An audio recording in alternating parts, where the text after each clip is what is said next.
Now next question is question number 30. Question number 30 is solve the following linear programming graphically. और क्या कहा गया, ये जो फंक्शन z है आपको इसको मैक्सिमाइज करना है। क्या करना है? मैक्सिमाइज। 400x प्लस 300y इसकी वैल्यू है। And then the next part is subject to, ये इसके कांस्टेंट्स है। x plus y less than equal to 200, x less than equal to 40, x greater than equal to 20, y greater than equal to 0। देखो आप करते क्या है, इसका use करके हम क्या फाइंड करेंगे? Corner points. क्या फाइंड करेंगे? ग्राफिकली हम फाइंड करेंगे कॉर्नर पॉइंट्स। वो कॉर्नर पॉइंट्स हम वन बाय वन इस पे पुट करेंगे और हम ये चेक करेंगे किस पॉइंट पर इस फंक्शन की वैल्यू क्या आ रही है? मैक्सिमम। ये बात समझ में आ गई? ठीक है, चले आगे। तो देखो जी, these are the points. First equation is x plus y less than equal to 200। अब इसको जब ये है तो लीनियर इनइक्वालिटी, लेकिन जब सॉल्व किया जाता है तो उसको कैसे लिखा जाएगा? x plus y equal to 200, right. Second है x is less than equal to 40, इसको भी कैसे लिखेंगे? x equal to 40। ये क्लियर। थर्ड है x is greater than equal to 20, इसको कैसे लिखा जाएगा? x equal to 20। और फोर्थ पॉइंट है y is greater than equal to 0, y 0 है 0 से बड़ा, ये तो क्लियर हो गया फर्स्ट क्वाड्रेंट में। x जो है 20 के इक्वल है 20 से बड़ा, ये भी फर्स्ट क्वाड्रेंट में। x जो है 40 के इक्वल है 40 से छोटा है, 40 के इक्वल है 40 से छोटा, तो आप x इक्वल टू 40 लोगे, तो आप इसको भी क्या कहोगे? First quadrant. अब इधर देखो, जब आप इसको सॉल्व करोगे तो कैसे सॉल्व करोगे? मैंने एक बार x की जगह क्या रखा? 0, तो y इक्वल टू क्या हो जाएगा? 200। ये क्लियर। देन एक बार हमने y की वैल्यू को क्या पुट किया? 0, तो x इक्वल टू क्या हो जाएगा? 200। ये क्लियर, ठीक है। तो जब आप इसको ग्राफिकली ड्रॉ करोगे, जब यहां से आप ग्राफिकल प्रेजेंटेशन बनाओगे,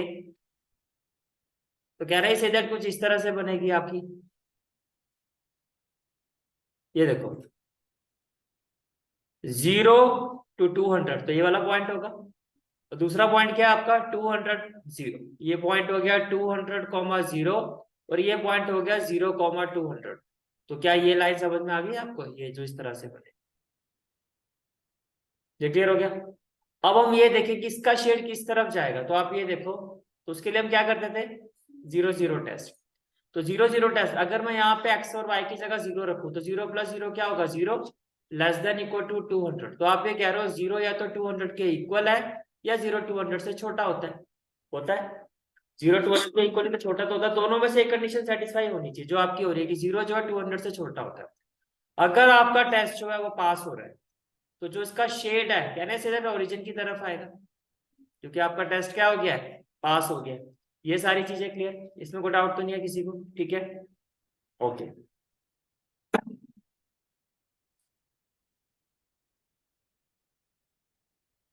the next part of the question is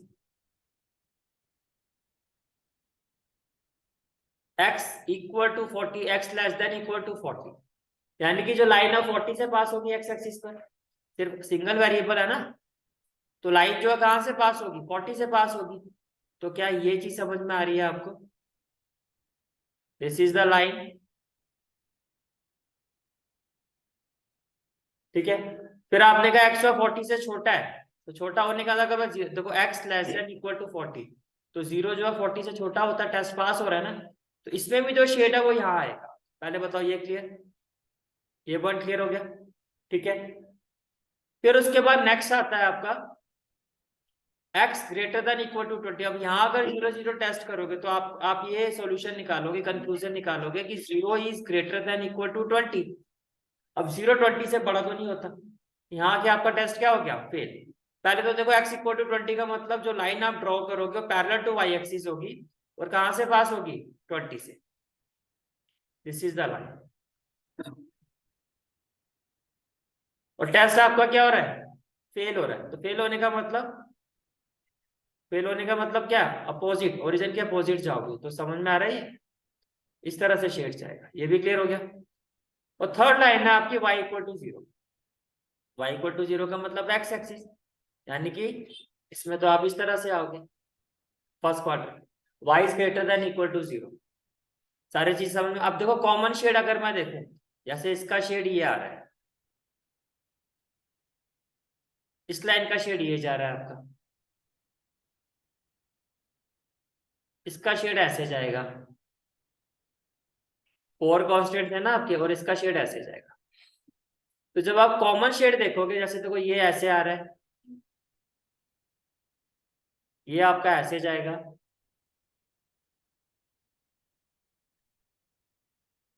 इस लाइन का शेड जो आपका वो इस तरह से जाएगा, और इस लाइन का जो शेड है आपका वो ऐसे जाएगा। तो अगर आप देखो जो कॉमन शेड है आपको वो समझ में आ रहा होगा आपको कि जो कॉमन शेड है वो ये है, ये समझ में आया? This is the common shade, ये कॉमन शेड है। तो जब आप इसको सॉल्व करोगे तो देखो, अब इसमें कॉर्नर पॉइंट्स क्या होंगे, 1 2 3 एंड 4, होगा या नहीं होगा? तो अब मुझे क्या करना होगा, 4 कॉर्नर पॉइंट्स निकालने होंगे। देखो जहां तक इसकी बात आई तो सिंपल है, 40,0 एक्स एक्सिस पर ही पॉइंट है। जहां तक इस पॉइंट की बात है ये भी सिंपल है, 20,0, ये भी क्लियर हो गया, ठीक है। जहां तक इस पॉइंट की बात है तो क्या ये चीज समझ में आ रही है, ये जो पॉइंट है वो इस लाइन और इस लाइन का इंटरसेक्शन, ये वाली जो लाइन है वो x plus y equal to 200, और ये जो लाइन है आपकी वो x इक्वल टू 40। तो अगर मैं x की जगह यहाँ 40 पुट कर दूं तो 200 माइनस 40 कितना हो जाएगा, 160। तो क्या मैं बोल सकता हूँ ये जो पॉइंट होगा 40,160 होगा, ये क्लियर हो गया। इसी तरह से ये जो पॉइंट है वो इस लाइन और इस लाइन का इंटरसेक्शन है। अब अगेन ये जो लाइन है आपकी वो क्या है, this line is x plus y equal to 200 and this line is x equal to 20। तो अगर मैं यहाँ x की जगह 20 पुट कर दूं तो y इक्वल टू क्या हो जाएगा, 180। तो मैं बोलूँ x20 और y 180, ये पॉइंट हो गए, 4 पॉइंट आ गए। अब आप 1 बाय 1 इन सभी पॉइंट्स को पुट करोगे, आपकी जो इक्वेशन है वो क्या देखो, this is the equation, this is the equation. आपके पास जो 4 पॉइंट आए हैं 1 बाय 1 हम सभी पॉइंट्स को इस फंक्शन में पुट करेंगे, और हमें क्या निकालनी है, इसकी मैक्सिमम वैल्यू। तो फर्स्ट पॉइंट था हमारा 20,0। अब x की जगह आप 20 पुट करो तो 400 इंटू 20 प्लस 300 इंटू 0 कितना आ जाएगा, 8,000। फिर अब 40,0 x की जगह रखो 40, तो ये हो जाएगा 400 इंटू 40 अगेन प्लस 300 इंटू 0, ये आ जाएगा 16,000। देन 40,160 x की जगह पुट करो 40 और 300 की जगह पुट करो 160। अब इसको जब सॉल्व करोगे तो ये आ जाएगा 64,000। फिर आपका 20,180, 20,180, तो आप x की जगह पुट करो 20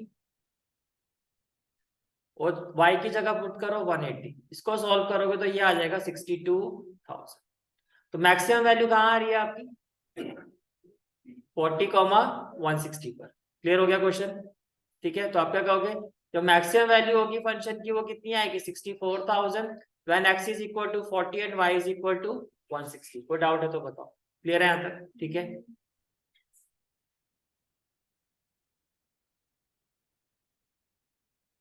नेक्स्ट क्वेश्चन है आपका integration, question of integration, that is question number 31। Question number 31 is, देखो न्यूमरेटर में x cube plus x plus 1 upon में क्या x square minus 1 D x. First of all आप ये देखो कि यहाँ डिग्री कितनी है 3 और डिनोमिनेटर की डिग्री कितनी है 2, मीन्स न्यूमरेटर की डिग्री जो है डिनोमिनेटर की डिग्री से ज्यादा है। तो ये कैसा फ्रैक्शन है, इम्प्रॉपर फ्रैक्शन। इसको प्रॉपर करने के लिए आप क्या करोगे, एक्स स्क्वायर माइनस 1 से इसको क्या करोगे, डिवाइड करोगे। फिर ये वैल्यू किसके इक्वल हो जाएगी, quotient plus remainder by divide. कुछ याद आ रहा है, हुआ कुछ क्वेश्चन क्लियर, ठीक है। कैसे करते हैं इसको, तो देखो first of all what we will do, this is the valuation. तो मैंने कहा कि ये इम्प्रॉपर फ्रैक्शन है, this is the improper fraction. तो इसको प्रॉपर करने के लिए हम क्या करेंगे, ये जो डिनोमिनेटर है इसको किससे डिवाइड कर देंगे, न्यूमरेटर से। तो डिवाइड आपको पता कैसे करता है, फर्स्ट वैल्यू क्या आपकी x रेज टू पावर 3, इसको आप डिवाइड कर दोगे x स्क्वायर से, तो 3 माइनस 2 कितना हो जाएगा 1, तो ये हो गया x। अब x स्क्वायर इंटू एक्स करोगे तो क्या हो जाएगा x cube, minus 1 into x करोगे तो क्या हो जाएगा माइनस x, ये क्लियर। प्लस का क्या हो जाएगा माइनस, माइनस का क्या हो जाएगा प्लस। अब जब आप इसको सॉल्व करोगे ये कैंसिल हो जाएगा, x प्लस x कितना हो जाएगा 2x और प्लस 1, तो देखो मैंने क्या बताया था आपको, ये किसके इक्वल होता है, ये वैल्यू इक्वल हो जाती है quotient plus remainder by divisor into dx. तो क्वोशिएंट की जगह तो आ गया x plus remainder, in place of remainder we will write 2x plus 1 by divisor, divisor की जगह क्या हो जाएगा एक्स स्क्वायर माइनस 1t। ये क्लियर हो गया, क्लियर है यहाँ तक, ठीक है। अब देखो can I write it as x into d x plus 2x plus 1 upon x square minus 1, और एक्स स्क्वायर माइनस 1 को आप क्या लिख सकते हो, a plus b a minus b. ये क्लियर हो गया। अब देखो ये तो डायरेक्टली इंटीग्रेट हो जाएगा, ये तो डायरेक्टली इंटीग्रेट हो जाएगा। इशू किस में आ रहा है आपको, इशू आपको आ रहा है इसमें। तो आपने क्या किया, इस गिवन इंटीग्रेशन को लिखा x d x plus i1, इस पूरे को आपने क्या ले लिया i1, क्या ले लिया i1। मींस ये जो पूरा इंटीग्रेशन आई है it will be equal to x d x plus i1। ये क्लियर हो गया है, दोबारा बताओ, क्लियर है आता, ठीक है। And let it be question number 1, let it be question number 1, ठीक है। देन अब आप ये देखो, अब मुझे इसको सॉल्व करना, मैं यहाँ पर अप्लाई कर रहा हूँ पार्शियल फ्रैक्शन, मैं यहाँ पे क्या अप्लाई कर रहा हूँ पार्शियल फ्रैक्शन। तो लेट, तो कैसे कर देते हैं, let 2x plus 1 upon x plus 1 x minus 1 equal to क्या लिखते थे, a by x plus 1 plus b by x minus 1। Let it be question number 2। तो let 2x plus 1 this will be equal to a by x minus 1 plus b by x plus 1 equation number 2। पहले बताओ यहाँ तक सारी चीजें clear है, चले आगे, ठीक है। नाउ अब देखो ये जो वैल्यू है इसको मैं ऐसे ले सकता हूँ ना, 2x प्लस 1 इक्वल टू ए के साथ क्या आ जाएगा x प्लस 1 प्लस बी के साथ क्या हो जाएगा x माइनस 1। ये क्लियर हो गया, ठीक है। अब आपने क्या किया, now we have to find the value of a and b। तो अगर देखो मैं x की जगह 1 रखता हूँ, क्या रखता हूँ x की जगह 1, तो ये 0 हो जाएगा, और सॉरी ये नहीं, ये वाला b वाला 0 हो जाएगा, 1 माइनस 1 ये क्या हो जाएगा 0। ये क्लियर। और 1 प्लस 1 ये कितना हो जाएगा 2, और ये 2 प्लस 1 कितना हो जाएगा 3। तो बेसिकली आप ये कह रहे हो ना 3 इक्वल टू 2a, तो what will be the value of a is equal to 3/2, a is equal to 3/2। आगे देखो, अब अगर मैं यहाँ x की जगह -1 रखता हूँ तो ये क्या हो जाएगा आपका 0, क्या हो जाएगा 0।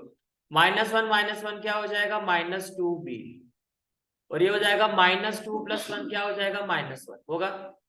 तो -2b इक्वल टू -1, तो b will be equal to what 1/2। क्या ये चीज समझ में आ गई, a आपका हो गया 3/2 और b हो गया आपका 1/2। यहाँ तक सारी चीज क्लियर, ठीक है। Now what we will do,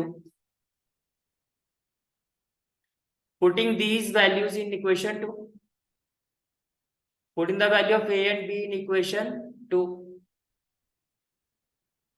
putting the value of a and b in equation 2। तो देखो आप a की जगह क्या पुट करोगे 3/2, तो जब यहाँ आप 3/2 पुट करोगे तो मैं लिखूं इसको 3/2 x माइनस 1, ये कुछ ऐसा हो जाएगा। प्लस जब b की जगह पुट करोगे 1/2 तो ये क्या हो जाएगा 1/2 x प्लस 1। यस और नो, ये क्लियर है यहाँ तक, ठीक है। तो ये हो जाएगा 3/2 x minus 1 plus 1/2 x plus 1। Is it clear. Next step क्या होता था, इंटीग्रेटिंग बोथ साइड। जब आप इंटीग्रेट करोगे तो देखो ये जो पूरा इंटीग्रेशन है ये I1 है, तो I1 इक्वल टू क्या हो जाएगा, दिस इज द इंटीग्रेशन। देखो 3/2 तो कांस्टेंट है, इसको छोड़, तो बाकी जो पार्ट रह गया वो गया 1/x माइनस 1 dx, तो ये क्या होगा log x माइनस 1। ऐसे 1/2 कांस्टेंट है, इसको तो बाहर ले लो, और ये क्या हो जाएगा आपका log x प्लस 1। तो क्या ये चीज समझ में आ रही है आपको, that it will be equal to 3/2 log x minus 1 plus 1/2 log x plus 1 plus log c। yes or no, ठीक है। now from equation 1 I is equal to यही था। अब क्या ना इसे अगर I1 की देखो ये तो हो जाएगा आपका x² हो जाएगा, प्लस और I1 की जगह पे पूरी वैल्यू पुट कर दोगे। yes or no, यही होगा। तो जब आप इसमें वैल्यू पुट करोगे तो this is the value of x square dx और this is the value of, ये पूरी I1 की वैल्यू आपने पुट कर दिया, this is the final answer of this question. समझ में आ गया? क्लियर है? ठीक है।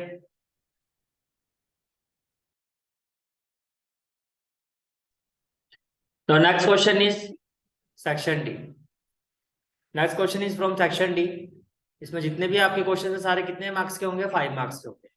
Question number 32। क्वेश्चन नंबर 32 ये है आपका, make a rough sketch of the region x y such that zero is greater y is greater than equal to zero, less than equal to x square. तो basically आप इसको ऐसा देखो कि y is less than equal to x. फिर next region जो आपको given है वो क्या है? Y is greater than equal to zero, less than equal to x. तो आप इसको ऐसा देखो कि y is less than equal to x. उसके बाद जो नेक्स्ट रीजन है आपका वो क्या है कि x is greater than equal to zero, less than equal to two. तो आप इसको ऐसे देखो कि x is less than equal to two. ये समझ में आ गई बात? ठीक है। अब इनइक्वालिटी में तो ग्राफ बनाएंगे नहीं, बनेगा कैसे? आप इसको क्या लोगे? y equal to x. तो ये किस, ये कौन सी शेप बनेगी? पैराबोला। ये क्लियर? इसको आप लोगे y इक्वल टू एक्स, तो ये कौन सी लाइन होगी? ये वो लाइन होगी जो कहां से पास होगी? ओरिजिन से।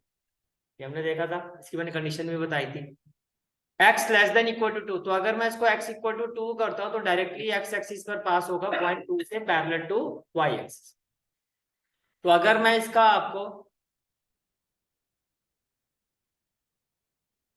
ग्राफ बना के दिखाऊं, रफली अगर हम बनाएं इसको, तो ये कुछ ऐसा बनेगा।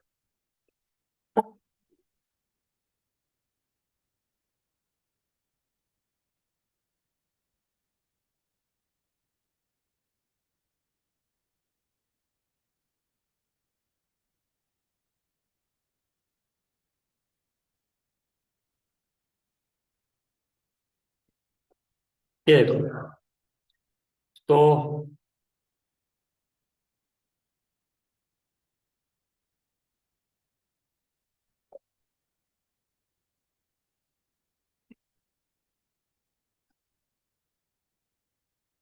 क्लियर हो गया?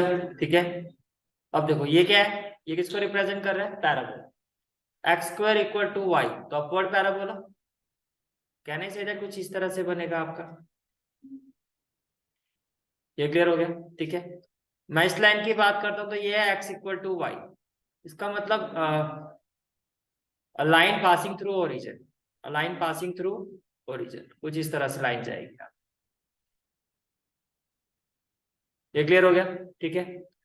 And then x equal to two, इसको जीरो ले लो, यहां मान लो कोई पॉइंट टू होगा आपका, तो ये कुछ इस तरह से आ जाएगा।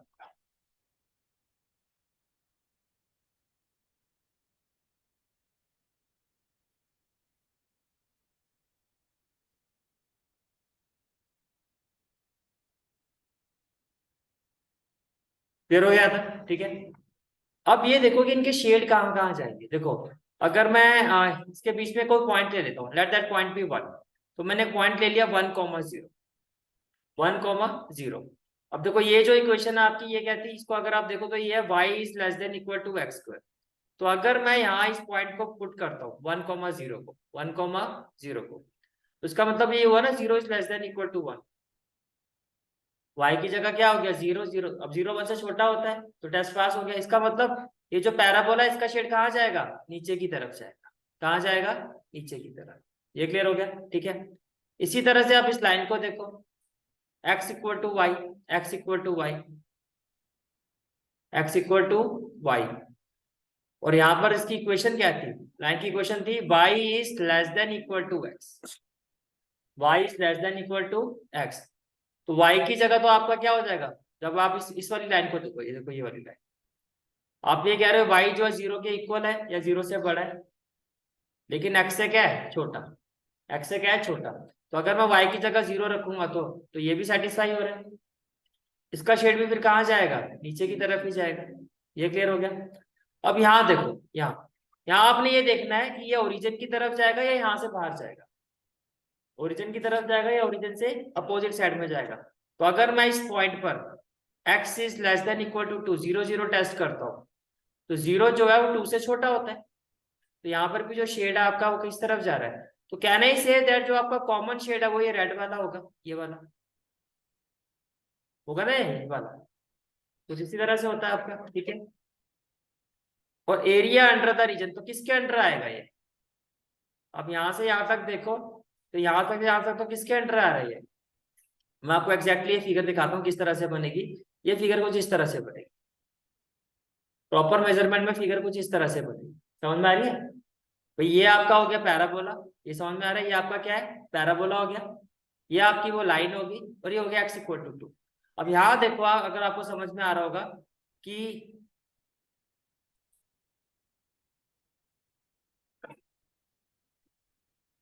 यहाँ अगर आप देखो, तो देखो ये एरिया अंडर द रीजन किसके अंडर आ रहा है? ये आपका ये पैराबोला के अंडर आ रहा है ना, पैराबोला के अंडर है, ठीक है। और अगर मैं यहाँ स्ट्रिप्स बनाता हूँ, क्या बनाता हूँ? स्ट्रिप्स। तो आप देखो स्ट्रिप्स आपकी कुछ इस तरह से बनेगी। तो स्ट्रिप का जो बेस है वो किस एक्सिस पर आ रहा है? एक्स एक्सिस पर। किस पर आ रहा है? एक्स एक्सिस पर। और किसके अंडर आ रही है? ये वाला जो पोर्शन है इसमें जो स्ट्रिप है वो किसके अंडर आ रही है? ये आ रही है पैराबोला के। किसके अंडर आ रही है? पैराबोला। लेकिन जब आप इससे आगे जाओ, ये पॉइंट कितना हो गया? 1, 0 to 1 तो आपको दिखाई दे रहा है पैराबोला के अंडर आ रहा है, दिखाई दे रहा है। आगे जाओगे 1 से लेके 2 तक, 1 से लेके ग्राफ में जब प्रॉपर ये रफली भी बनाओगे, ग्राफिकली स्केल वगैरह यूज करोगे तो आपको इसी तरह की फिगर, ठीक है भाई। ये डिस्टेंस तो लोगे ना 0, 1, 2 इस तरह से लोगे, तो 2 यहाँ पर इस तरह से पास होगा। ओरिजिन से पास लाइन करोगे तो वो इस तरह से जाएगी। तो आपको इतना समझ में आ रहा है कि जो मेरा रिक्वायर्ड एरिया है 0 to 1 तो किसके अंडर आ रहा है? पैराबोला के अंडर। और एरिया में मैंने कहा था कि एरिया में एक्स और वाई दोनों होते हैं। तो यहाँ पर जो एरिया वाली बात है वो तो इस पैराबोला की होगी और इस लाइन की होगी, क्योंकि इन दोनों में ही आपके एक्स और वाई है।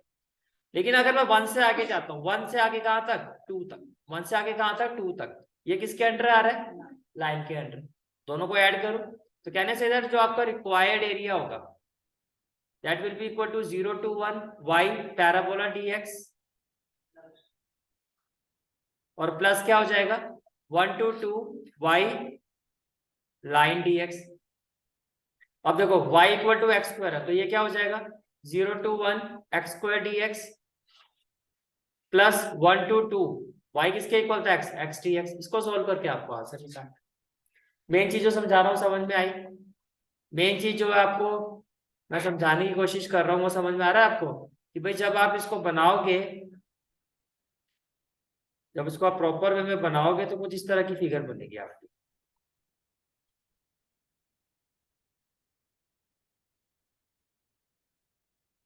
ये आप इस तरह से एक्सिस लोगे,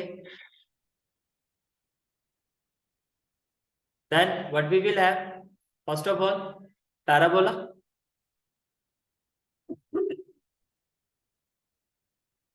इस तरह से आ जाएगा आपका पैराबोला, ठीक है। फिर आप जो लाइन लोगे वो कहां से पास होगी? एज पर क्वेश्चन वो आपकी पास होगी ओरिजिन से, ठीक है। और फिर यहां से आपकी एक लाइन आ जाएगी जो कहां से पास होगी? पॉइंट 2 से। जो आपका रिक्वायर्ड एरिया आएगा वो ये आएगा, यही आएगा आपका, ठीक है। तो आपने ये कहा कि 0 to 1, ये वाला पॉइंट क्या था आपका? तो ये अगर 2 है, ये 0 है, तो ये वाला पॉइंट क्या हो गया आपका पॉइंट? तो आपने कहा 0 to 1 तो ये क्या हो जाएगा? Under parabola. और उसके बाद का वाला जो पार्ट है आपका, इसके आगे वाला जो पार्ट है 1 to 2, 1 to 2 ये वाला पार्ट, ये वो किसके अंडर आएगा? इस लाइन के अंडर आएगा। क्लियर हो गया क्वेश्चन? ठीक है।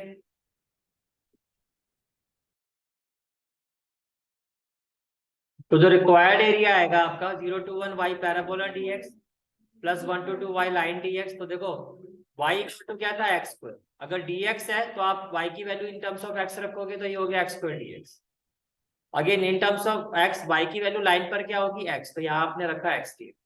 एक्स स्क्वायर आपको पता है x raise to power n dx का जो इंटीग्रेशन होता है that is x raise to power n plus 1 upon n plus 1। तो 2 + 1 क्या हो जाएगा? 3 अपॉन 3, 0 to 1 प्लस इसको इंटीग्रेट करोगे हो जाएगा x स्क्वायर बाय 2। तो ये हो गया 0 to 1 और 1 to 2। ये क्लियर हो गया यहाँ तक, ठीक है। जब आप इसको सॉल्व करोगे upper limit minus lower limit, खुश हो रहे हो सर हमारा आंसर ठीक है? तो ये हो गया आपका 1/3। अपर लिमिट पुट करो तो ये हो जाएगा देखो 4/2 माइनस 1/2। तो ये हो जाएगा कैंसिल होके 2 माइनस 1/2। ये क्लियर, ठीक है। अब देखो इसको सॉल्व करोगे तो यहाँ से एलसीएम क्या आएगा? 2, 2, 2 जा 4 माइनस 1, तो ये हो जाएगा 3/2।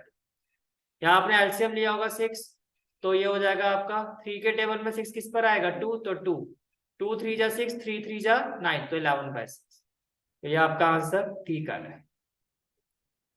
Let's move to the next question. Next question is define the relation R in the set. Cross में होता है ना, तो यहाँ पे natural number to natural number, ठीक है। ए टू बी जो सेट है आपका, दोनों ही क्या है, नेचुरल नंबर है। देखो नॉर्मली जब हम करते हैं तो हम एलिमेंट्स की बात करते हैं। नॉर्मली जो अभी तक आपने अपनी एनसीईआरटी लेवल पे ही पढ़ा, वहाँ एलिमेंट्स की बात होती थी। जैसे कि आप कहते थे for reflexive a belongs to R. For symmetric क्या कहते थे, अगर ए बी बिलोंग कर रहा है आर को, तो बी ए बी बिलोंग करना चाहिए, तो अब सिमेट्रिक होगा। ट्रांसिटिव के लिए हम कहते थे कि अगर ए बी बिलोंग कर रहा है आर को और बी सी भी अगर बिलोंग कर रहा है, तो बी सेकंड और इसके सेकंड वाले को इसके फर्स्ट वाले को एलिमिनेट कर देते। फिर हम क्या कहते थे कि जो ए सी है वो भी बिलोंग करेगा, तब वो क्या होगा, ट्रांजिट। ये याद है सबको। यहाँ पर लेकिन देखो बात हो रही है ऑर्डर्ड पेयर की। पेयर में इसलिए कह रहा हूँ, यहाँ पर ए बी नहीं है, यहाँ पे ए बी के साथ सी डी भी गिवन। आपको कहा जा रहा है for A b comma c d belongs to natural number to natural number, और a b is related to c d. किस तरह से रिलेशन है इनके बीच में, कि जो ए डी है वो बी सी के इक्वल है। ए डी, तो कहने से दैट ए का रिलेशन किसके साथ है, डी के साथ। इस तरह से बन रहा है, एक्सट्रीम एलिमेंट्स का रिलेशन बन रहा है ए डी, और किसके इक्वल है, किसके इक्वल है, बी सी के। ये समझ में आ रहा है। तो पहले तो आप इस क्वेश्चन को समझो। प्रूव क्या करना है, इक्विवेलेंस। इक्विवेलेंस का मतलब वो रिफ्लेक्सिव भी होगा, सिमेट्रिक भी होगा, ट्रांजिटिव भी होना चाहिए। ये आपको प्रूव करना। तो देखो कैसे इस क्वेश्चन के साथ आप आगे बढ़ोगे। फर्स्ट ऑफ ऑल आप ये समझो कि आपको कहा गया ए बी जो है वो रिलेटेड है सी डी के, ये किया हुआ ना। If and only if a d is equal to b c, तो अगर आप यहाँ इस रिलेशन को देखो,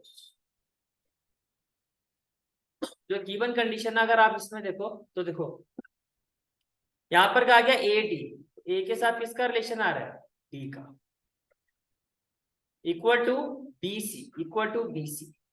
ये समझ में आ गया, ये समझ पा रहे हो, ठीक है। तो यहाँ देखो ए के साथ किसका रिलेशन है, और यहाँ पे देखो, और यहाँ पर क्या था, ए बी और c d. If and only a b और c d, a b c d, first phase और सेकंड फेज समझ में आ रहा है आपको। कि आपको ये कहा गया कि भैया ए बी जो है वो रिलेटेड है सी डी से, पर वो कब रिलेटेड है, उसकी कंडीशन क्या है, ये तभी रिलेटेड होगा जब ये एक्सट्रीम एलिमेंट है जो ए डी है वो सेंट्रल एलिमेंट्स के इक्वल हो, मींस ए डी जो है बी सी के इक्वल। इसका हम यूज करेंगे। यहाँ तक क्लियर होगी सारी बात, ठीक है। तो सबसे पहले हम बात करते हैं रिफ्लेक्सिविटी की। तो अगर मैं रिफ्लेक्सिविटी की बात करता हूँ, तो रिफ्लेक्सिविटी का मतलब मैंने ले लिया for all a B belongs to natural number N cross है, यही है आपका, ठीक है। अब देखो ए बी जो है आपका बिलोंग कर रहा है किसको, नेचुरल नंबर। कहने से दैट देखो अगर ए बी बिलोंग कर रहा है नेचुरल नंबर को, क्या मैं ले सकता हूँ a b equal to b a. भाई मान लो ये 3 into 4 है, ये 4 into 3, बात तो एक ही है। क्या मैं ए बी को बी ए के इक्वल लिख सकता हूँ, भाई नेचुरल नंबर में कॉम्यूटेटिव प्रॉपर्टी जो है वो एग्जिस्ट करती है, तो मैं लिख सकता हूँ that a b is equal to b a. पहले बताओ ये चीज समझ में आ रही है, ठीक है। A b is equal to b. अब देखो अगर आप इस गिवन कंडीशन को देखो,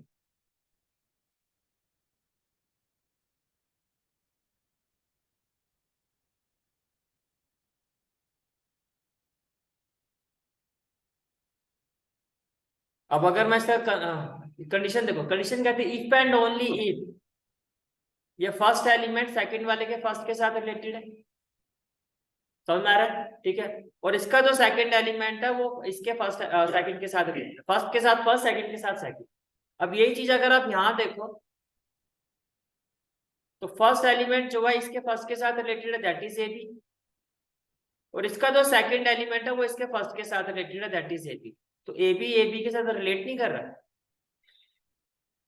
अगर ये चीजें भाई कोई भी चीज होने का यहाँ पे जो क्राइटेरिया रखा गया वो यही रखा गया ना कि इफ एंड ओनली इफ, अगर ऐसा होगा तो मैं जब इस कंडीशन को वहां पे अप्लाई कर रहा हूँ उस कम्यूटेटिव प्रॉपर्टी में, कि जो इसका फर्स्ट एलिमेंट है वो सेकंड वाले के फर्स्ट से रिलेटेड है, और जो इसका सेकंड है, क्योंकि देखो ऑर्डर क्या है, ए to b c to d, और जो इसका सेकंड है वो इसके सेकंड के साथ रिलेटेड। यही सेम चीज जब आप यहाँ अप्लाई करोगे, तो इसका जो फर्स्ट वाला एलिमेंट है वो इसके फर्स्ट वाले के साथ रिलेटेड होना चाहिए। इफ एंड ओनली जब ऐसा होगा तभी इक्विवेलेंस होगा। तो आप उस कंडीशन को लगा रहे हो यहाँ पे कि भैया अगर मैं उस कंडीशन को लगाता हूँ इफ एंड ओनली तो इसका फर्स्ट इसके फर्स्ट के साथ और इसका सेकंड इसके सेकंड के साथ, तो क्या बन गया, a b is related to a b बन गया, दैट इज रिफ्लेक्सिव। बोलो क्लियर हुआ, रिफ्लेक्सिव हो गया, क्लियर, ठीक है। फिर हम बात करते हैं सिमेट्रिक की। तो सिमेट्रिक की कंडीशन क्या होती है कि अगर आप ये कह रहे हो कि ए बी जो है वो रिलेटेड है सी डी के, तो उसका उल्टा क्या होगा, सी डी जो है वो ए बी के रिलेटेड होना चाहिए। पहले बताओ ये चीज क्लियर होगी, ठीक है। अब देखो क्वेश्चन में क्या कहा गया कि एडी जो है वो किसके इक्वल है, अगर ए बी सी डी के रिलेटेड है तो इफ एंड ओनली इफ क्या है एडी इक्वल टू बीसी। तो ये चीज क्लियर है आपको, एडी इक्वल टू बीसी, ये क्लियर है यहाँ तक, ठीक है। अब देखो एडी इक्वल टू क्या है आपका बीसी, ठीक है। अब इसको आपने लिखा बीसी इक्वल टू एडी, लिख सकता हूं मैं, इसमें तो कोई दिक्कत नहीं है। अभी बताया था 3 into 4 इक्वल टू 4 into 3, इसको आप लिख लो 4 into 3 equal to 3 into 4, it will still be equal होगा भैया। अगर एडी बीसी के इक्वल है तो मैं इसको लिख सकता हूँ bc will be equal to ad, ये क्लियर है, ठीक है। अब जरा ये बताओ क्या मैं बीसी को सीबी लिख सकता हूँ, कोई दिक्कत तो नहीं है उसमें। और क्या मैं एडी को डीए लिख सकता हूँ, यहाँ पे सारी चीजें क्लियर है। रीजन, नेचुरल नंबर पर क्या एग्जिस्ट करती है, कॉम्यूटेटिव प्रॉपर्टी, ये समझ में आ रही है बात, ठीक है। अब कंडीशन क्या है, इफ एंड ओनली इसका जो फर्स्ट एलिमेंट है वो इसके फर्स्ट को सेटिस्फाई इसके साथ रिलेशन बना रहा है, तो क्या मैं लिखूं सी डी, और इसका जो सेकंड एलिमेंट है ऑर्डर वाइज वो इसके सेकंड के साथ रिलेटेड है, तो ए बी। जैसे आपने ये किया बन गया ना, आपने कहा था a b is related to c d, तो यहाँ क्या हो गया c d is related to a b, तो क्या मैं बोलूँ ये सिमेट्रिक है, बोलो यस सर, क्लियर है कहानी, ठीक है। फिर बात करते हैं हम ट्रांजिटिव, फिर हम बात करते हैं ट्रांजिटिव। अब ट्रांजिटिव में देखो क्या होगा, ट्रांजिटिव में आप पहले तो इसको कंडीशन पे रख के देखो भाई, आप यही कहोगे कि अगर ए बी जो है सी डी को रिलेट कर रहा है, जैसे नॉर्मल ट्रांजिटिव में आप ये कहते थे ना, अगर ए जो है वो किसको रिलेट कर रहा है, if A is related to b, b is related to c, तो ए किसके साथ रिलेटेड होना चाहिए, सी के साथ, यही होता है। वहां तो नॉर्मल एलिमेंट है, यहाँ पर बात हो रही है ऑर्डर्ड पेयर।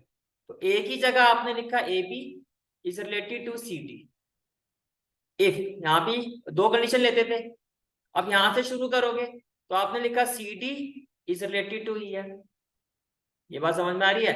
अब ये और ये एलिमिनेट होना चाहिए, तो ट्रांजिटिव कब होगा, जब ए बी किससे रिलेटेड करेगा, ई एफ से, बोलो यस और नो, ये चीज समझ में आ रही है, इसमें कोई दिक्कत तो नहीं है, ठीक है। तो देखो अगर ए बी इसके साथ रिलेटेड है तो अभी आपने देखा ना, तो ए डी जो है किसके साथ रिलेटेड है, बीसी के साथ। भैया अगर आप कंडीशन में देखो कि ए बी सी डी के साथ रिलेटेड होने का मतलब क्या है कि a d equal to b c, यही है ना इसका मतलब, ए डी किसके इक्वल है, बी सी के साथ। तो आपने यही कहा क्योंकि जो भी प्रूफ करना है वो इसी कंडीशन पर करना है आपको।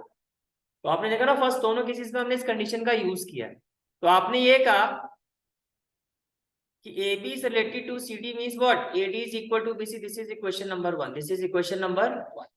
सेम चीज मैं यहाँ भी कह सकता हूँ, अगर सी डी जो है ई एफ से रिलेट कर रहा है, अगर सी डी जो है आपका वो ई एफ से रिलेट कर रहा है, अगर सी डी आपका ई एफ से रिलेट कर रहा है तो it means what, it means c f should be equal to d, ये क्लियर हो गया।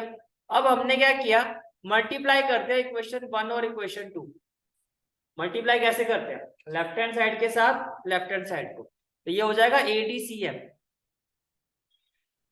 और ये क्या हो जाएगा b c d e, yes और नो, इसमें कोई डाउट है तो बताओ, ये क्लियर होगी कहानी।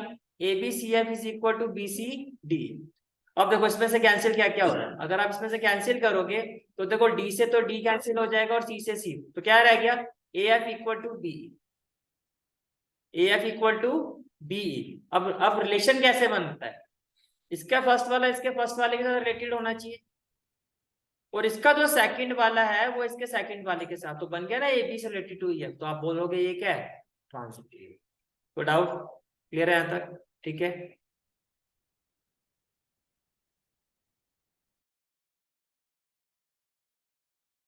क्लियर हो गया क्वेश्चन, ठीक है। तो जैसे ये प्रूव होगा ये ट्रांजिटिव है, तो आप क्या कहोगे, गिवन रिलेशन इज इक्विवेलेंस। अब इसका जो और वाला पार्ट है उसको भी देख लेते हैं। और वाले पार्ट में देखो क्या कहा गया आपको, given a non empty set X, एक सेट एक्स है, define the relation R in P X. P X का मतलब इसका पावर सेट। अब पावर सेट का मतलब क्या है भाई, ये जो सेट एक्स है इसके जितने भी सबसेट होंगे क्या होंगे, सबसेट। जितने भी सेट के क्या होंगे, सबसेट होंगे। अगर ये सारे जो मिला दोगे तो ये आपका क्या हो जाएगा, power. Power set of x में क्या होता है, उस सेट के सबसेट। कितने सबसेट होंगे उस सेट के, उसी को उसका पावर सेट कहा जाता है। तो कहा गया आपको given a non empty set X, define the relation R in P X as follows. अब आपको कहा जा रहा है for A B belongs to P X, A B जो है पी एक्स को बिलोंग कर रहा है, बी तो मैं क्या सकता हूँ ये दोनों ही इसके सबसेट है। फिर ये बात समझ में आ रही है। अगर ए बी जो है पावर सेट ऑफ एक्स को बिलोंग कर रहा है और बी कर रहा है, इसका मतलब ए और बी दोनों ही क्या है इसके सबसेट। अब ए बी, ये जो ए बी जो है, ए बी क्या है, सबसेट ऑफ सेट एक्स। इनके बीच में रिलेशन क्या है, if and only if A is the subset of B. अगर ए बी का सबसेट होगा तभी ये क्या होगा, तो ये जो रिलेशन है इनके बीच में जो रिलेशन है वो क्या है कि ए बी तभी, ए बी कब बिलोंग करेगा आर को, ए बी के बीच में जो रिलेशन है वो कब बनेगा, इफ एंड ओनली इफ जब ए जो होगा बी का क्या होगा, सबसेट। अच्छा ये चीज तो एग्री करते हो ना कि ये क्या, रेयर रेयर चांसेस को छोड़ दूं, एक्सेप्शनल केसेस को छोड़ दिया जाए, तो क्या हर बार ऐसा जरूरी है कि अगर ए बी का सबसेट हो तो बी भी ए का सबसेट होगा, नहीं होता ना ऐसा, नहीं होता है ऐसा, ठीक है। अब आपको प्रूव करना है R is reflexive transitive and not symmetric. अब ये सिमेट्रिक वाला केस तो आपको यही समझ में आ गया हो भैया, अगर ए बी का सबसेट होगा तो it doesn't imply that B is the subset of A also. क्योंकि जब आप इम्प्लाई कहते हो कि ऐसा होगा तो इसका मतलब हम कह रहे हैं कि हर केस में ऐसा होगा, हर केस में तो ऐसा नहीं होता, ठीक है। अब रिफ्लेक्सिव की अगर मैं बात करता हूँ, देखो पहले तो ये चीज समझ में आ गया, पी एक्स का मतलब क्या, पावर सेट ऑफ एक्स का मतलब इसमें क्या होगा, all subset of set x जो होगा वो पावर सेट ऑफ एक्स। ये कहानी क्लियर, ठीक है। अब ए बी के बीच में जो रिलेशन है वो क्या है कि a is the subset of b, कि ए जो है किसका सबसेट होगा, वो बी का सबसेट होगा। तो पहले हम बात करते हैं रिफ्लेक्सिव की।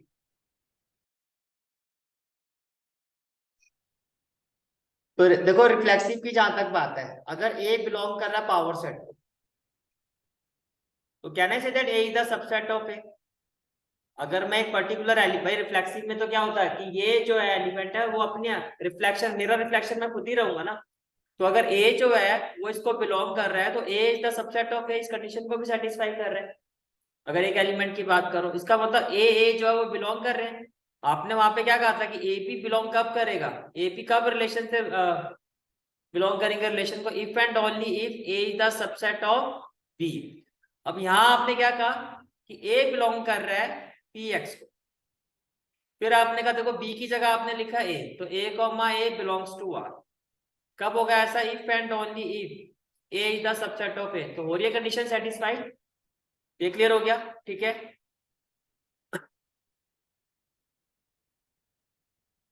अब देखो दूसरा उसने क्या कहा, ट्रांजिटिव। अगर मैं ट्रांजिटिव की बात करता हूं, तो अगर ए बी बिलोंग कर रहा है आर को तो ए द सबसेट ऑफ बी। देखिए ट्रांजिटिव में हम दो कंडीशन लेते हैं, एक तो हो गया आपने कहा ए बी बिलोंग कर रहा है, दूसरा क्या कहोगे बी सी बिलोंग कर रहा है। इन दैट केस जो बी है वो भी सबसेट होगा फिर सी का, गिवन कंडीशन के साथ। अब इसको एलिमिनेट करके आपको क्या प्रूव करना है कि जो ए है वो किसका सबसेट होना चाहिए, सी का। ए जो है किसका सबसेट होना चाहिए, सी का। ये चीज समझ में आ रही है। तो आपने कहा नाउ ए इज द, देखो अगर मैं कह रहा हूँ ए बी का सबसेट है और बी सी का सबसेट है, तो क्या मैं बोल सकता हूँ ए सी का भी सबसेट होगा। भाई इसका मतलब यही हुआ ना, ए बी का सबसेट है तो ए के सारे एलिमेंट बी में है, बी सी का सबसेट है तो बी के सारे एलिमेंट सी में है। तो जो ए वाले एलिमेंट वो बी में थे तो वो तो सारे यहाँ भी आ गए थे। समझ आ रही है मेरी बात। तो इसका मतलब जो ए है वो भी सी का भी सबसेट हुआ, हो गया ना। तो आपने प्रूव कर दिया, देखो a is the subset of b, b the subset of c, इसको एलिमिनेट कर दो तो a is the subset of what, c. ये क्लियर हो गया, ठीक है। That is a c belongs to R transitive. ये क्लियर है यहाँ तक? ठीक है, अब बात करता है सिमेट्री की। सिमेट्री तो मैंने आपको पहले क्लैरिफाई कर दिया था। आप ये कह रहे हो कि ए बी जो है वो आर को बिलोंग कर रहा है। ए बी जो किसको बिलोंग कर रहा है? आर को। तो a is the subset of b. तो can I say that it does not imply b the subset of a? भाई अगर ए बी का सबसेट हो तो आप ये कैसे कह सकते हो कि बी ए का सबसेट हो? जैसे कि मान लो ए जो एक सेट है जिसमें एलिमेंट है 2,4, बी एक सेट है जिसमें एलिमेंट है 2, 4, 5, 6। तो इसके तो सारे एलिमेंट इसमें आपको दिखाई दे रहे हैं। क्या मैं अपोजिट लिखूंगा तो ये चीज वैलिड है? क्या अब इसके सारे एलिमेंट 2, 4 में है? नहीं है ना। तो इसका मतलब क्या हुआ कि अगर ए सबसेट ऑफ बी है तो आप ये नहीं कह सकते कि बी भी ए का सबसेट होगा। तो इसका मतलब नॉट सिमेट्रिक। हो गया क्वेश्चन क्लियर? ठीक है, इसका नेक्स्ट क्वेश्चन आता है आपका question number 34 and the question is an insect is crawling along the line R vector is equal to, देखो ये फर्स्ट लाइन है, यानी कि एक इंसेक्ट जो है वो इस लाइन में क्रॉल कर रहा है। तो दूसरा insect and another insect is crawling along this line, let this be line 1 and let this be line 2। तो देखो दो लाइन है, ये होगी लाइन 1, पीछे भैया दीदी आवाज नहीं, ये लाइन 1 होगी और ये होगी लाइन 2, ये क्या होगी? लाइन 2। ये क्लियर है सबको? ठीक है, आगे देखिए। अब आपको ये कहा जा रहा है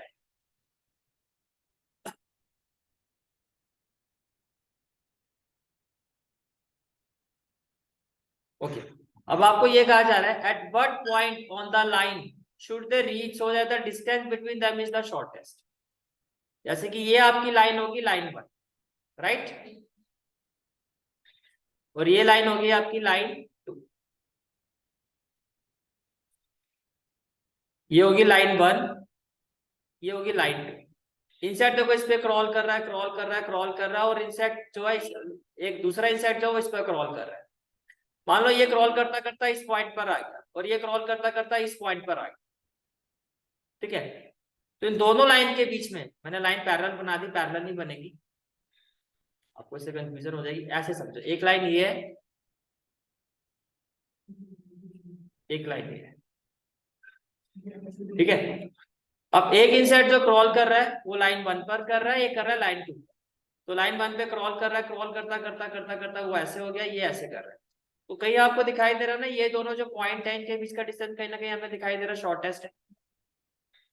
तो आपको मान लो ये पॉइंट है P और ये पॉइंट है Q, तो आपको ये दोनों पॉइंट्स फाइंड करने हैं। एक तो at what points on the line should they reach, यानी किस पॉइंट पर उनको आना चाहिए ताकि इन दोनों लाइंस के बीच में जो डिस्टेंस है वो क्या हो जाए? शॉर्टेस्ट। और फिर फाइंड द शॉर्टेस्ट, और वो डिस्टेंस होगा क्या फिर वो भी फाइंड कर। क्वेश्चन होगा क्लियर? दोबारा समझाऊं, क्योंकि क्वेश्चन ही क्लियर नहीं होगा फिर आपको समझ में नहीं आएगा।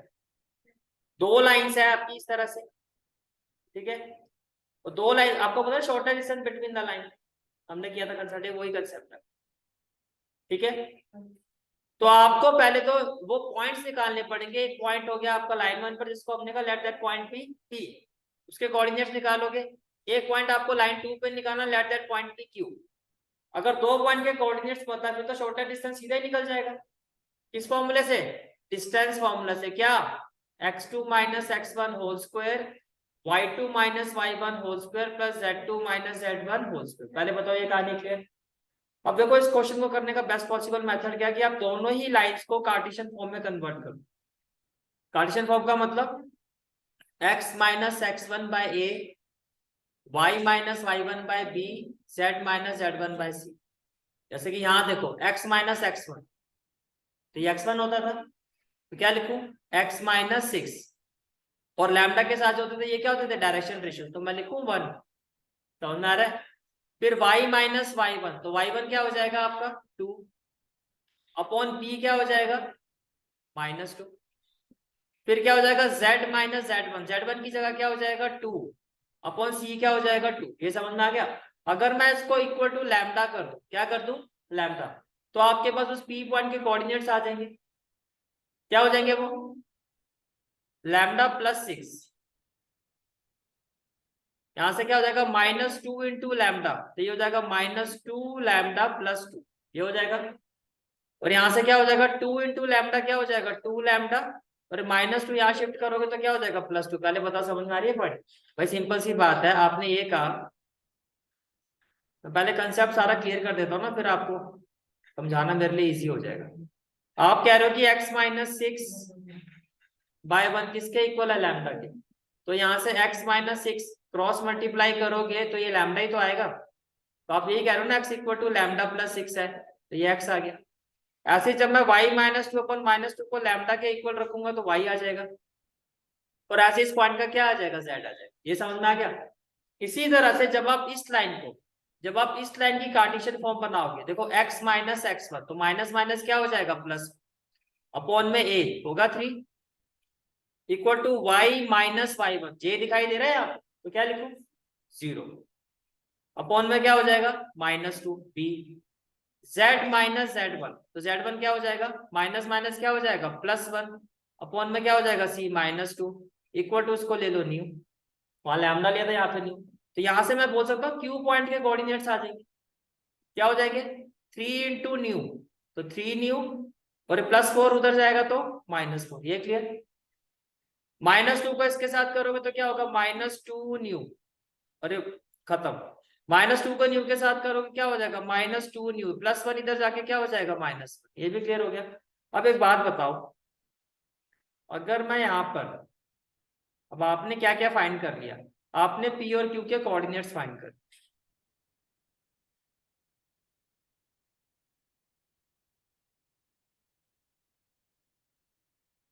Till now we have find the coordinates of point P and Q, निकाल दिया। शॉर्टर डिस्टेंस का मतलब परपेंडिकुलर डिस्टेंस, ये लाइन कौन सी है L1 और ये लाइन कौन सी है L2। तो कैन आई से दैट ये जो लाइन L1 है वो परपेंडिकुलर होगी PQ के, होगी। ये जो PQ लाइन है इसके परपेंडिकुलर होगी नहीं होगी, शॉर्टर डिस्टेंस भी तो एक लाइन ही है। और इसी तरह से जो लाइन 2 है ये भी परपेंडिकुलर होगी PQ के। आपके पास P के कोऑर्डिनेट्स आ गए, मान लो जो आपके कोऑर्डिनेट्स अभी निकाले थे आपने P के, वो आ गए आपके 3, 4, 5 समथिंग कुछ ऐसे आ गए, और ये आपके हो गए 7, 0, 9। तो क्या मैं PQ के डायरेक्शन रेशियो फाइंड कर सकता हूँ? Direction ratio of PQ formula क्या होगा, x2 - x1, y2 - y1, z2 - z, ये क्लियर, ये समझ में आ गया। जो लाइन L1 है, लाइन L1 इसके डायरेक्शन रेशियोज क्या होंगे 1 - 2 2, ये क्लियर हो गया। इसके डायरेक्शन रेशियोज भी आपने फाइंड कर लिए। दोनों के डायरेक्शन रेशियोज के बीच में क्या रिलेशन होगा अगर ये परपेंडिकुलर है तो, a1 a2 plus b1 b2 plus c1 c2 equal to 0। एक इक्वेशन यहां से बनेगी आपकी, एक इक्वेशन यहां से बनेगी, दोनों को सॉल्व करके आपके पास लैम्डा और म्यू की वैल्यू आ जाएगी, लैम्डा की वैल्यू पुट करोगे तो कौन सा पॉइंट मिलेगा P, न्यू की वैल्यू पुट करोगे तो कौन सा पॉइंट आ जाएगा Q, और दोनों के बीच का फिर क्या निकाल दोगे, शॉर्टेस्ट डिस्टेंस। कंसेप्ट समझ में आया? यह सारा मैं दोबारा बता देता हूँ, कंसेप्चुअल क्लैरिटी होना जरूरी है। अब प्रेजेंटेशन दिखाओ, क्लियर है सारी चीजें माइंड में, चलो देखो आप। First of all let first inset crawling on line L1, हमने ये मान लिया, ये लाइन का थोड़ा ध्यान रखना कि पैरेलल नहीं लेना आपको, ये रफली बनाई है मैंने, लेकिन पैरेलल नहीं बनेगी, कुछ ऐसे लेना आपको, ठीक है। तो ये हो गया मान लो पॉइंट P, और ये क्या हो गया पॉइंट Q, समझ में आ रहा है, ये निकालना आपको डिस्टेंस, ठीक है। अब देखो, let first inset crawling on line L1, ये आपकी लाइन L1, उस कार्टेशियन इक्वेशन समझ में आ गया कैसे बनाई, ठीक है। x-6 x, ये होता है x1, ये होता है y1, ये होता है z1, तो x-6 अपॉन a क्या हो जाएगा 1, y-2 अपॉन b क्या हो जाएगा -2, और z-2 अपॉन क्या हो जाएगा 2, ये क्लियर। तो क्या ये चीज समझ में आ रही है आपको, ठीक है। तो x-6/1 ये clear, y minus to bye minus two और z minus two by two और इक्वल टू में क्या हो जाएगा आपका लैम्डा से। ये समझ में आ गया। इसी तरह से फिर आप लाइन टू को ले लो। अब इक्वल टू लैम्डा है तो क्या मैं पॉइंट पी के कोऑर्डिनेट्स निकाल सकता हूँ? अगर आप कहते हो x minus six equal to lambda तो x minus six equal to क्या हो जाएगा लैम्डा और माइनस सिक्स इधर जाके क्या हो जाएगा लैम्डा प्लस। इस पॉइंट का y कोऑर्डिनेट क्या होगा वो यहां से मिलेगा। इसको इक्वल टू में लैम्डा रखो y minus two upon minus two equal to lambda. Minus two यहाँ जाएगा तो क्या हो जाएगा टू लैम्डा और माइनस टू यहाँ जाएगा तो प्लस टू। माइनस टू को लैम्डा से टू करोगे minus two lambda plus two. ये भी क्लियर हो गया। और z कोऑर्डिनेट्स क्या हो जाएगा जब आप इसको लैम्डा के इक्वेट करोगे तो ये हो जाएगा टू लैम्डा ये माइनस टू यहाँ जाके क्या हो जाएगा प्लस टू। तो ये भी क्लियर हो गया। इसी तरह से आप फाइंड करोगे कोऑर्डिनेट्स ऑफ पॉइंट Q। अब अगर मैं इसकी इक्वेशन बनाता हूं तो देखो इक्वेशन क्या होगी x माइनस एक्स तो ये क्या हो जाएगा प्लस फोर अपॉन में a three equal to y यहाँ j नहीं है आपका तो ये हो जाएगा जीरो अपॉन b कितना हो जाएगा माइनस टू z माइनस ये हो जाएगा minus minus plus one upon में c minus two equal to क्या हो जाएगा न्यू हो जाएगा। पहले बताओ ये क्लियर होगी लाइन की इक्वेशन? क्लियर है यहाँ तक? ठीक है तो आप देख सकते हो x plus four by three y minus zero by minus two और z plus one by minus two और इक्वल टू क्या ले लिया आपने न्यू। ये क्लियर हो गया सारी कहानी। ठीक है चले आगे। देन अब q के कोऑर्डिनेट्स क्या होंगे three into new plus four यहाँ जाके क्या हो जाएगा माइनस फोर तो three new minus four. y coordinate क्या होगा माइनस टू न्यू और z कोऑर्डिनेट क्या होगा minus two nu minus one. Is it clear? Clear है यहाँ तक सारी चीजें? ठीक है अब क्या मैं इन दोनों के डायरेक्शन रेशियो फाइंड कर सकता हूँ? पहले ये बताओ कैसे करोगे कि भैया ये हो गया आपका x1 y1 z1 ये हो गया x2 y2 z2। तो डायरेक्शन रेशियोज ऑफ pq क्या हो गया x2 माइनस x1 तो ये क्या हो जाएगा 3 new minus four minus lambda minus six तो क्या हो जाएगा 3 new minus lambda minus six minus four minus ten. तो ये समझ में आ गया। ठीक है फिर y2 माइनस y1 तो y2 क्या है आपका माइनस टू न्यू और y1 क्या है आपका minus two lambda plus to. इसको सॉल्व करो minus two nu minus minus क्या हो जाएगा plus two lambda plus minus minus. ये समझ में आ गया। तो क्या हो जाएगा minus two new plus two lambda minus to. Is it clear? ठीक है फिर क्या हो जाएगा आपका z2 माइनस z1 तो minus two nu minus one ये क्या हो जाएगा माइनस टू लैम्डा और प्लस माइनस क्या हो जाएगा माइनस तो minus two nu minus two lambda और minus two minus one minus three. Direction ratios आ गए इसमें कोई डाउट? क्लियर है यहाँ तक? ठीक है देन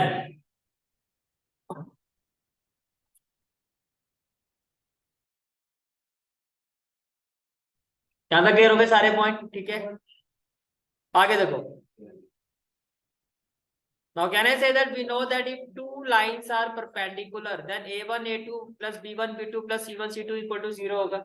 अब दो लाइन से मेरा मतलब ये है आप ये देखो आप ऐसे समझो this is line L1 right and this is line L2। आपने कहा point P and Q are the points जिनके बीच में जो डिस्टेंस है वो क्या है शॉर्टेस्ट है। तो PQ मैं कह सकता हूँ ना PQ जो है L1 के परपेंडिकुलर है और PQ जो है L2 के भी परपेंडिकुलर है। तो जब आप ये कह रहे हो कि L1 is perpendicular to PQ तो इनके डायरेक्शन रेशियो के बीच में फिर ये रिलेशन सेटिस्फाई होना चाहिए।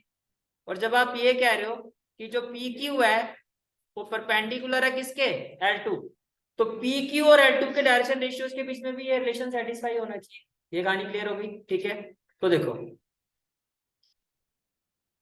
It means when L1 is perpendicular to PQ then देखो L1 के डायरेक्शन रेशियोज क्या है 1 माइनस टू टू।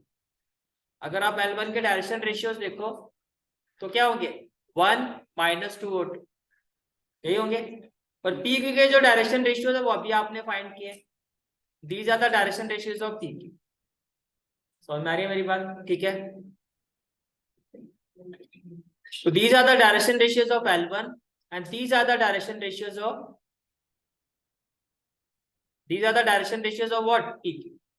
अब देखो होगा क्या, A1 A2 means 1 into 3 new minus lambda minus 10, तो यही आ जाएगा, प्लस B1 B2, B1 क्या है आपका -2 and this is the value of B2, तो -2 into -2 nu plus 2 lambda minus 2, यही बनेगा, प्लस C1 C2, C1 ये आपका C1 है एंड दिस इज C2, तो 2 into this that is 2 into this value equal to क्या हो जाएगा 0। ये क्लियर हो गया सारा? ठीक है, अब जब आप इसको सॉल्व करोगे बट वी विल हैव, देखो 3 new minus lambda minus 10 plus -2 4 nu -2 plus 2 lambda -4 lambda और -2 प्लस 4, ये क्लियर हो गया। आगे देखो 2 into -2 nu that is -4 nu, 2 into -2 lambda -4 lambda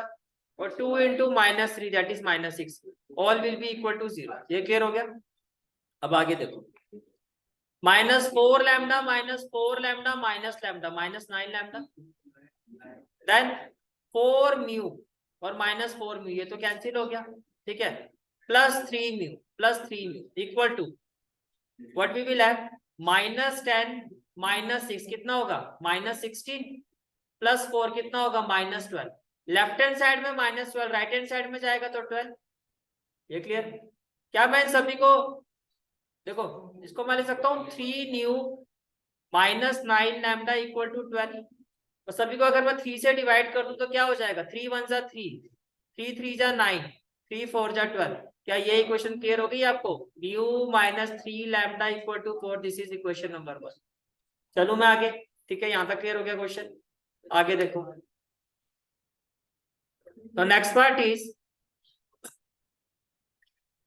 when PQ is perpendicular to L2, when PQ is perpendicular to L2, तो इनके direction ratios के बीच में भी यही रिलेशन होगा, ये चीज समझ में आ रही है? ठीक है, तो PQ के direction ratios, these are the direction ratios of PQ, अभी आपने फाइंड किया, and these are the direction ratios of L2, L2 का मतलब what, 3 -2 -2, ये समझ में आ गया? These are the direction ratios of L2, तो ये हो गया आपका 3 -2 -2। अब देखो A1 मैंने इसको लिया A1 और ये हो गया आपका A2, तो क्या ये क्लियर हो गया, 3 न्यू माइनस लैम्डा -10 इंटू -2, ये समझ आ रहा है? ठीक है, प्लस बीच में प्लस था, ठीक है, प्लस अब ये हो गया आपका B1 और B2, तो B1 की जगह -2 न्यू प्लस 2 लैम्डा -2 इंटू में -2, ये क्लियर हो गया, फिर बीच में प्लस लगा दो, C1 इंटू C2, तो जब आप C1 करोगे तो क्या हो जाएगा, C1 इंटू C2, तो -2 न्यू -2 लैम्डा -3, तो देखो मैं आपको वैसे बताया तो हमने इसको आइडियली किया कैसे, ये देखो 3 इंटू दिस, ये क्लियर, A1 A2, प्लस करोगे प्लस माइनस क्या हो जाएगा -2, तो -2 इंटू दिस, ये क्लियर, B1 B2 समझ में आ गया? ठीक है, फिर प्लस माइनस ये भी क्या हो जाएगा -2 इंटू दिस, तो C1 इंटू C2, क्लियर होगी सारी बात? ठीक है, अब जब इसको सॉल्व करोगे 3 3 जा 9 न्यू -3 लैम्डा -30 -2 ये हो जाएगा 4 न्यू प्लस -4 लैम्डा और -2 plus 4, then -2 nu plus 4 nu -2 ये क्या हो जाएगा +4 लैम्डा और -2 -3 प्लस 6, और ये इक्वल टू क्या हो जाएगा आपका 0, ये क्लियर हो गया? ठीक है, अब जब आप इसको सॉल्व करोगे 9 न्यू प्लस 4 न्यू कितना हो गया 30 प्लस 4 कितना हो गया 17 न्यू, ये क्लियर? आगे देखो -3 लैम्डा, देखो -4 लैम्डा प्लस 4 लैम्डा तो कैंसिल हो जाएगा, तो ये हो जाएगा -3 लैम्डा इक्वल टू, पहले यहाँ देखो लेफ्ट हैंड साइड में क्या आएगा, ये हो गया -30, और 6 + 4 क्या होगा 10, तो लेफ्ट हैंड साइड में आएगा -20, राइट हैंड साइड में लेके जाओगे तो क्या हो जाएगा 20। कितनी इक्वेशन बन गई? तो ये आपकी सेकेंड इक्वेशन है and this is the first equation. क्या है? Mu -3 lambda equal to 4, this is the first equation. अब ये समझ में आ रहा है आपको? ठीक है, now what we will do, we will take solve these two equation. This is the first equation, mu -3 lambda equal to 4, and this is the second equation. While solving these two equations, you will see that -17 lambda plus mu, it will be -16 lambda. -20 plus 4, that is -16. So finally the value of mu will be equal to 1. ये clear?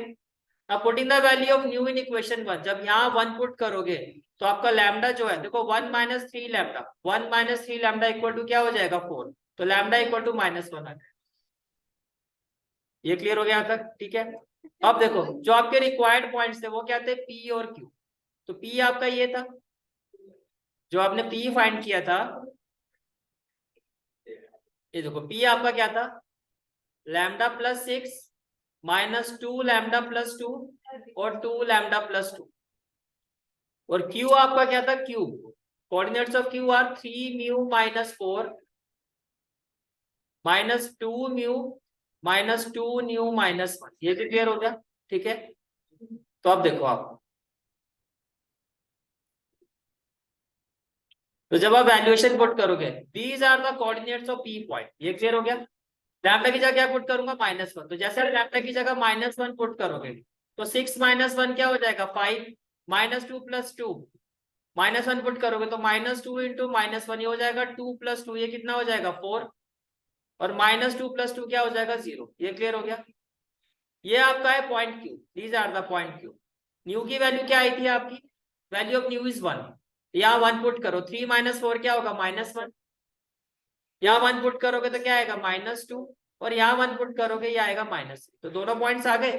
अब क्या find करना है, shortest distance. तो shortest distance में क्या करोगे आप, फॉर्मूला अप्लाई कर दोगे directly, point P coordinates, point Q coordinates. Shortest distance क्या होगा, x2 - x1 whole square plus y2 - y1 whole square plus z2 - z1 whole square. तो जब ये वैल्यूएशन पुट करोगे आप, व्हाट वी विल हैव, देखो x2 - x1 -1 - 5 होल स्क्वायर, ये clear, plus y2 - y1 -2 - 4 whole square plus z2 - z1 whole square -3 - 0 whole square. ये clear हो गया? ठीक है, then what we will have, -6 square क्या होगा 36, -6 स्क्वायर क्या होगा 36, और -3 स्क्वायर क्या होगा 9, ये आएगा √81, that is 9 unit, that is 9, and this is the final answer of this. Is it clear? ठीक है,